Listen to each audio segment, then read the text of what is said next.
ദിവ്യസ്വരൂപികൾക്കെല്ലാം വിനീതമായ നമസ്കാരം. എപ്പോഴും എന്തെങ്കിലും പരാതികളും പരിഭവങ്ങളും പറഞ്ഞുകൊണ്ടിരിക്കുക എന്നതാണ് മനുഷ്യ മനസ്സിൻ്റെ സ്വഭാവം.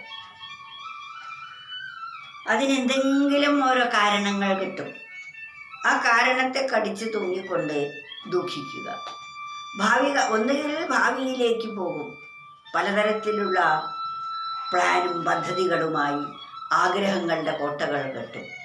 അല്ലെങ്കിൽ കഴിഞ്ഞ കാലത്തേക്ക് പോയി സങ്കല്പങ്ങൾ കൊണ്ട് നെടുവേർപ്പെടും.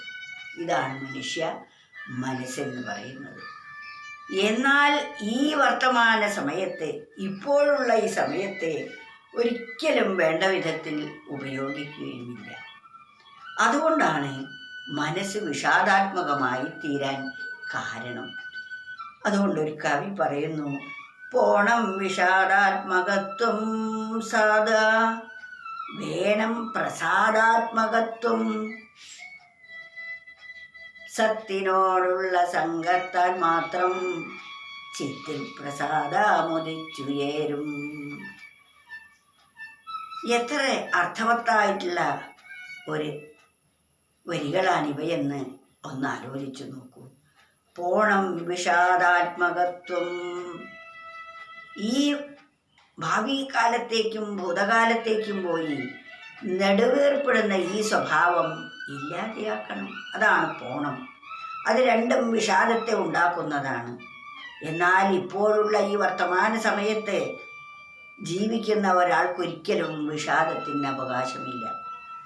പോണം വിഷാദാത്മകത്വം എന്ന് പറഞ്ഞാൽ ഇപ്പോഴുള്ള ഈ വർത്തമാനകാലത്തിൽ നിൽക്കാൻ മനസ്സിനെ അഭ്യസിപ്പിക്കുക. പോണം വിഷാദാത്മകത്വം സദാ വേണം പ്രസാദാത്മകത്വം. പ്രസാദം എപ്പോഴും വേണം. പ്രസാദം നമുക്ക് ഉണ്ടാകണമെങ്കിൽ നാം ഈ വർത്തമാനകാലത്ത് ജീവിക്കുന്നവരായിരിക്കണം. ഭൂതകാലത്തേക്കും ഭാവി കാലത്തേക്കും പോകുന്നവർക്ക് വിഷാദം മാത്രമേ ഉണ്ടാവുകയുള്ളൂ. ഇനി അയവിറക്കുന്ന ചില മധുരസ്മരണകൾ ഉണ്ടെങ്കിൽ തന്നെ അത് കഴിഞ്ഞുപോയല്ലോ എന്ന നിരാശയും. എന്നാൽ ഇപ്പോൾ നമുക്ക് എന്ത് കിട്ടുന്നുവോ, എന്താണോ അനുഭവിക്കാനുള്ളത്, അതിൽ മാത്രം വർത്തിക്കുമ്പോൾ നമ്മൾക്ക് പ്രസാദം മാത്രമേ ഉള്ളൂ. അതാണ് വേണം സദാ സദാ വേണം പ്രസാദാത്മകത്വം. എപ്പോഴും നമുക്ക് സന്തോഷകരമായ ഒരു നിമിഷത്തെ നമ്മുടെ മനസ്സ് വാർത്തെടുക്കണം. അപ്പോൾ മാത്രമേ സന്തോഷകരമായ പ്രസാദാത്മകത്വം നിലനിർത്തിയാൽ മാത്രമേ വിഷാദാത്മകത്തെ തേഞ്ഞു മാഞ്ഞ് പോവുകയുള്ളൂ. പോണം വിഷാദാത്മകത്വം സദാ വേണം പ്രസാദാത്മകത്വം. ഇനി പ്രസാദാത്മകത്വം നമുക്കുണ്ടാവണമെങ്കിൽ എന്ത് ചെയ്യണം? വിഷാദം പോയാൽ മാത്രം പോരാ, സത്തിനോടുള്ള സംഘത്താൽ മാത്രം ചിത്തിൽ പ്രസാദമുദിച്ചുയരും. സത്തായിരിക്കുന്ന പരമാത്മാവിനോട് നിരന്തരം ഉള്ള സംഘം നമുക്കുണ്ടായാൽ മാത്രമേ നമ്മുടെ മനസ്സിൽ പ്രസാദം ജ്വലിച്ചുയരൂ. നമ്മുടെ ചിത്തിൽ എന്ന് പറഞ്ഞാൽ നമ്മളുടെ മനസ്സിൽ പ്രസാദം ഉണ്ടാവണമെങ്കിൽ സത്തിനോടുള്ള സംഘം വേണം. സത്തായിരിക്കുന്ന ഈശ്വരനോട് സംഘം ഉണ്ടായാൽ മാത്രമേ നമുക്ക് ചിത്തിൽ പ്രസാദം ഉണ്ടാവുകയുള്ളൂ. അതിനാൽ നിരന്തരം വിഷയവസ്തുക്കളെ തന്നെ ചിന്തിച്ചു കൊണ്ടിരിക്കുന്ന ഒരു മനസ്സിലേക്ക് ആത്മവിചിന്തനം കൊണ്ടുവരേണ്ടിയിരിക്കുന്നു.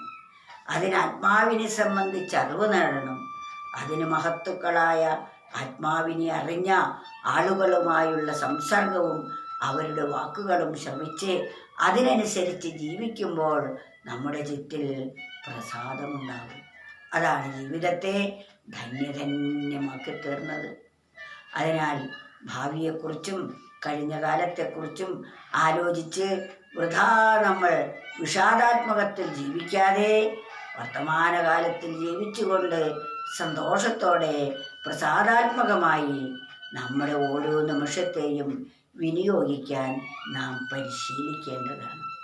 അപ്പോൾ മാത്രമേ ആ പ്രസാദം നമുക്ക് അനുഭവമാകൂ. അതിന് നാം എന്ത് ചെയ്യണം? സത്തിനോടുള്ള സംഘത്താൽ മാത്രം, സത്തിനോടുള്ള സംഘമാണ് വേണ്ടത്. അപ്പോൾ മാത്രമേ നമുക്ക് ചിത്തിൽ പ്രസാദമുണ്ടാകൂ. പോണം വിഷാദാത്മകത്വം സദാ വേണം പ്രസാദാത്മകത്വം. സത്തിനോടുള്ള സംഘത്താൽ മാത്രം ചിത്തിൽ പ്രസാദ മുദിച്ചുയരും.